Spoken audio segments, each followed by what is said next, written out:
అరే ఇది real political tsunami. Goose bumps వచ్చే మ్యాటర్ ఇది.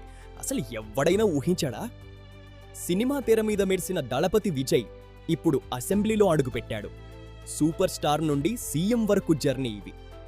2021లో లోకల్ బాడీ ఎలక్షన్ల దగ్గరే గెలుపు రుచి చూసిండు. అప్పుడే అర్థమైంది ఇది జస్ట్ ఆరంభమని. 2024లో పీవీకే జెండా పట్టిండు. విక్రవాండి మీటింగ్లో లక్షల మంది ముందట గర్జించిండు. ప్రత్యర్థులు వణికిపోయారు. మధురై గడ్డమీద సెకండ్ కాన్ఫరెన్స్. అదంతా 2026 ఎలక్షన్ల కోసం వేసిన మాస్టర్ ప్లాన్. మార్పు మొదలైంది. చెప్పినట్టే ఫస్ట్ అటెంప్ట్లోనే కొట్టిండ్రా. 50 ఏళ్ల రికార్డులు బద్దలుగొట్టి సీఎం కుర్చీ ఎక్కిండు. చరిత్ర ఇది. ముఖ్యమంత్రి అయ్యాడు. తమిళనాడు గడ్డమీద ఒక కొత్త శకం మొదలైంది. దళపతి ఇప్పుడు రాష్ట్ర సారథి. మీరేమనుకుంటున్నారు?